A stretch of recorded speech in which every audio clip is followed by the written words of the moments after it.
What is up, guys and girls? Hurricane Liz here, and in this video, I had to go outside and pick up some Amazon packages from my two-step store. But I'm going to show you guys why your standard drop shipping store with Walmart is doomed to fail. I'm going to show you, as some people requested, exactly what you get when you order or when you're drop shipping from Amazon to your customer on Walmart. And I think you're going to be shocked at why you're getting so many returns and why so many people are complaining. So I'm fired up for this. I was obviously out there hiking it out. I hope you're fired up. Let's do this.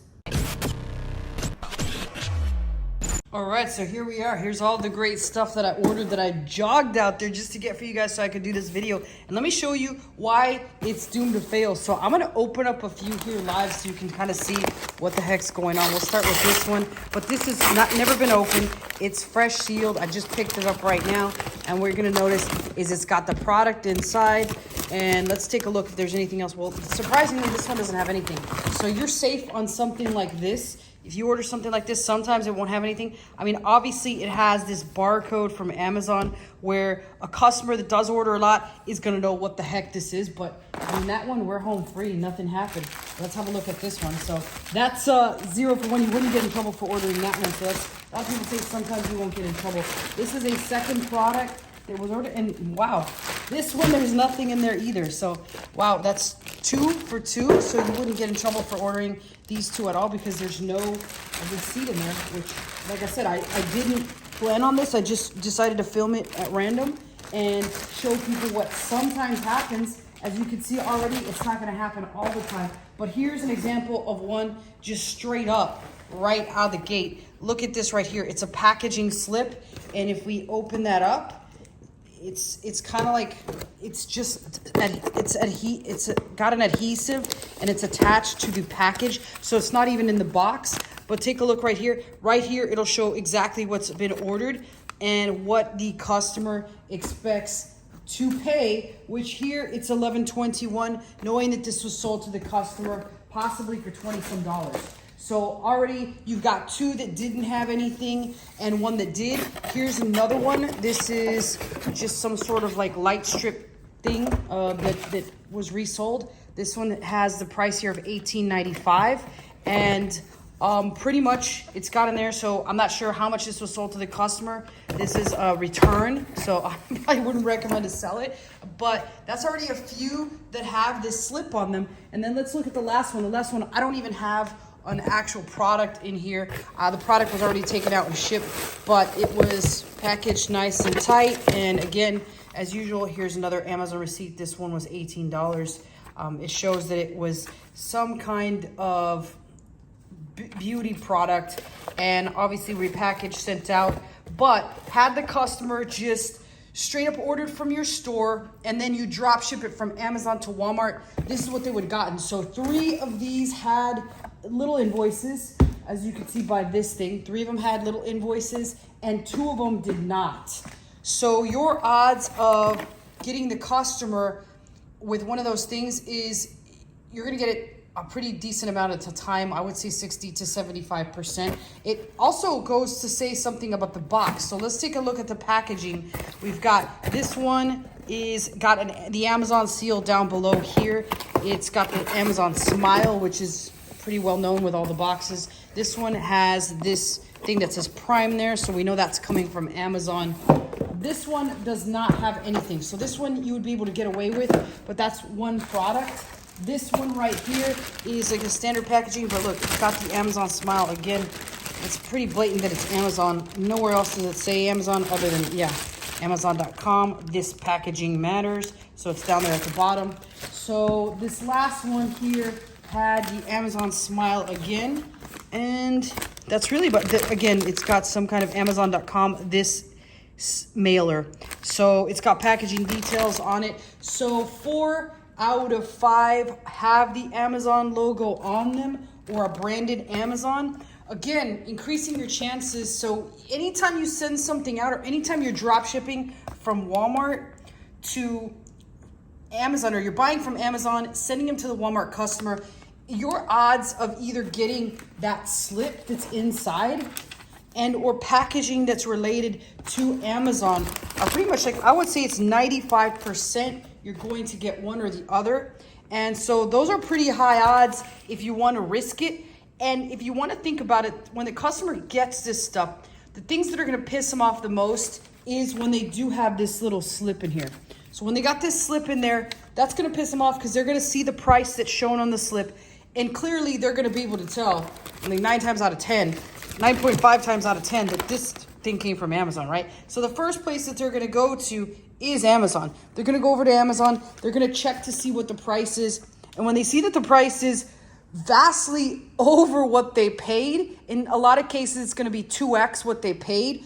I mean, I don't know about you, but I would be really ticked off. And I certainly would possibly, if it was that big a deal, I would go in there and ask for a refund.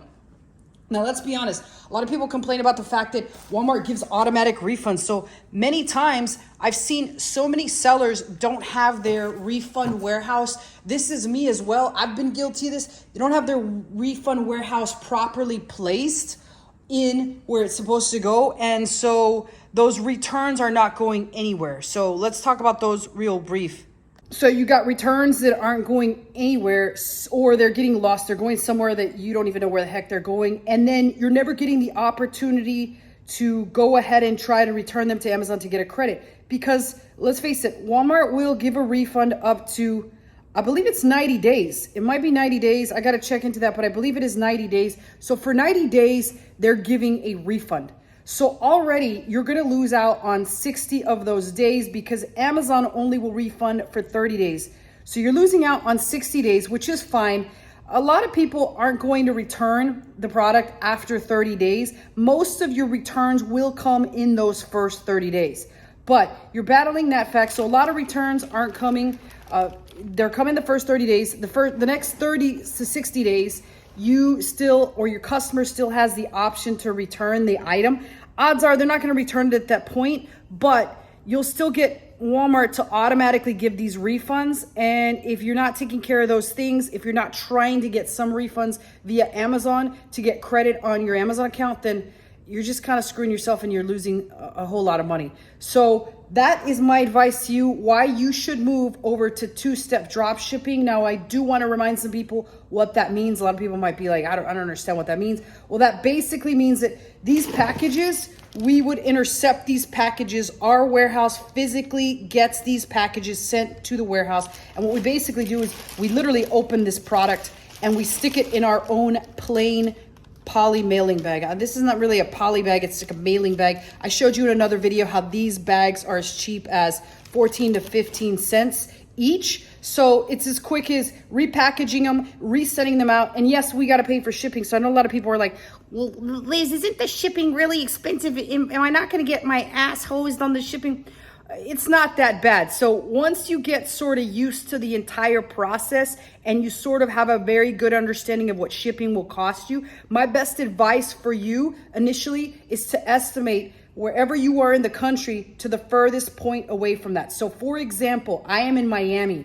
So if you thought about what's the furthest point away from Miami where I would have to ship something and they would receive it, the best place that I can think of would have been Seattle. So all of my estimates are from Miami to Seattle. I kind of think about what is it cost to send from Miami to Seattle, and I'll have my VA check that cost based off of the weight that the product weighs. And it'll always show the weight on Amazon, so you can have them estimate that, go into your software, estimate that. We use ShipStation, but we use a couple other things to estimate. Once they estimate that, we have a better understanding of how much it is going to cost us, worst case scenario, and we know what those estimates are for that particular product and any product that's under that same weight. So we kind of have our scales, Miami to Seattle, and then at several different weight classes, we kind of know what the cost will be so that VAs can estimate that at the same time that they're estimating profit. I would recommend you do the same. So for example, if you're in the middle of the country, like if you're in Dallas, Texas, it would be the same to mail out to New York as it would Seattle. So I might try to figure out which is the furthest point from Dallas, Texas. Is it in fact New York or is it in fact Seattle? And from that point forward, have either yourself and your VAs give the estimate for shipping for those locations, whichever one is furthest, and then have them estimate that for many different weight classes. Get familiar with that. Have them do that as part of their job. Once you kind of have a better understanding of that, you should be good to go, and you'll realize that you do have margin available on there in order to justify the cost of shipping to yourself. And it's not really gonna be too expensive, especially if you're using a lot of these mailing bags. These are very convenient to use. And most of our boxes are gonna be quite small. And in a lot of cases, the product that already comes from Amazon will already have their own box. So what I mean by that is, no, we're not reusing these Amazon ones that clearly show they're from Prime. We are using boxes that were custom created for the product itself. An example of a company that's very good at doing this is Fisher-Price. Fisher-Price usually has, for their sturdy toys, a box already, and on the outside it says Fisher-Price. It doesn't say on Amazon. So it's easy enough to print out a sticker, slap it on there, and then send it out, and that takes care of the entire problem. But that's pretty much a reason and my logic behind why you want to no longer do your standard drop shipping store. You need to convert that over to two-step. As usual, my email is below in case you do want to jump on a call and talk about what your options are for converting it over yourself and or using a company that does everything for you. And that's pretty much it for this video. I'll see you guys next time.